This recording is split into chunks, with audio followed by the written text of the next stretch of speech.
Dusk Till Dawn was directed by Robert Rodriguez, and it stars George Clooney, Quentin Tarantino, Selma Hayek, Harvey Keitel, and Juliette Lewis. Even though Quentin Tarantino didn't direct this film, he did star and wrote the script for it, so in our books, this is very much a Quentin Tarantino movie. This film does possess some of Tarantino's directorial stamps, or his mise-en-scène. Like, for example, the truck shot, and lots of feet. Yeah, we know Tarantino's a freak with his foot fetish, since he wrote the screenplay and the scene with Salma Hayek was probably his idea. I love how we barely started our review, and the discussion of the Salma Hayek scene has already entered the discussion. It's an interesting scene. It gets weird fast, though. That's all I'm gonna say. Oh, come on, I wanted to talk about how Tarantino... Okay, moving on. This film honestly feels like two films in one. The two halves of this film just feel so incredibly different from each other, genre-wise and tone-wise.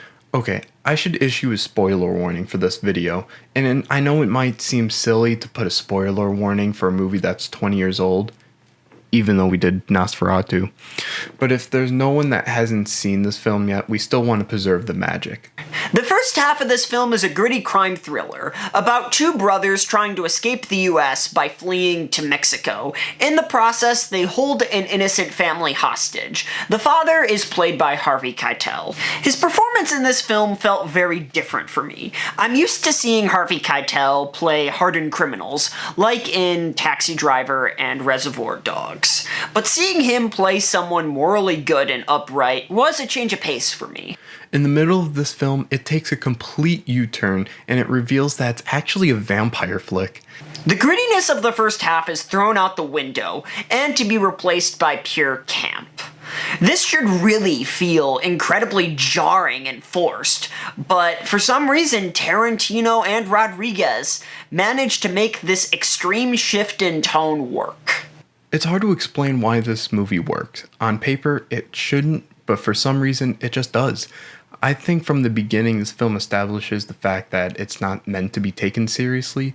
We open with our two main characters lighting a dude on fire, while the guy is still on fire, and he still proceeds to shoot our main characters. It almost feels like an ultra-violent Mighty Python skit, but it goes from calm scene to holy shit, that guy is on fire. This is kind of Tarantino's shtick, taking super graphic violence and turning it into a joke. It really shouldn't work on paper, but Tarantino's the only filmmaker I can think of who is able to make this work. I've seen this replicated before in other movies, and it just fell flat. But for some reason, Tarantino is just able to make this trope work. This film has some excellent kills, including the chandelier, the way this guy snaps this dude's neck, and the part where Jacob Fuller impales the vampire with his shotgun and proceeds to use the corpse as a meat shield while shooting more vampires. And at the end where they shoot the holes into the wall, letting the sunlight make the vampires explode. And unfortunately, the kid dies too. Yeah. This movie has balls. Absolutely no one is spared. The ending of this film is very depressing and a little confusing. Our main female protagonist, Kate, watches all of her family get brutally killed right in front of her and leaves the scene in relatively good spirits. I always thought it was strange how Kate offered to become Seth's partner in crime, while Seth literally kidnapped her and her entire family, and as a result of a sequence of events which Seth isn't exactly responsible for, she ends up having to bury her family. I don't know, she might have like Stockholm Syndrome or something. This film makes it very clear that our two main characters are morally awful, especially Quentin Tarantino's character. It's strange to me why Quentin Tarantino would write a character for himself that possessed absolutely zero positive qualities.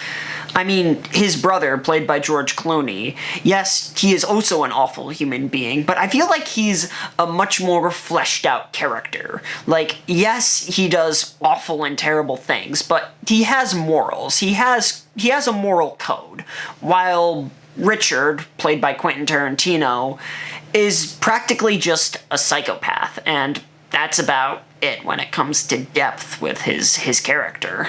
I feel that Tarantino is a far better writer and director than an actor. He's just super horny the whole movie. I mean, that's how his character is written, and it's clear that his character could have used more work in the writing and acting department.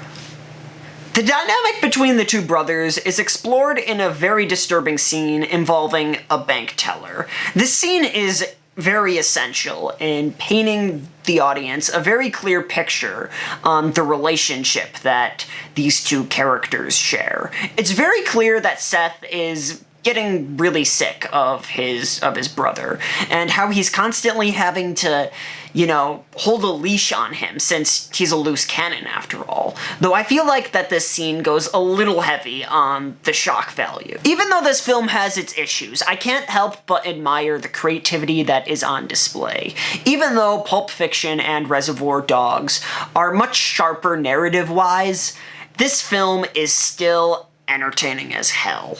Because of that, From Dusk Till Dawn gets a B+.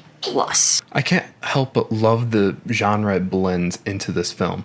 It's like if Reservoir Dogs, Desperado, Evil Dead, John Woo's filmography, and Morbius had a love child, it would be this movie. Okay, I'm playing with the Morbius part, but it was the first vampire movie that came to mind, so don't judge me. Does this film have flaws? Yes. But it's a blast to look through, so I'll give it an A-. Anyways, I hope you enjoyed our review of From Dusk Till Dawn. And if you did, make sure to give this video a like. And if you want more content like this, hit the subscribe button and ring the bell notification so you can be notified every time I upload a new video. And shout out to the Grand Canyon and Jason Newsted. Thanks for watching.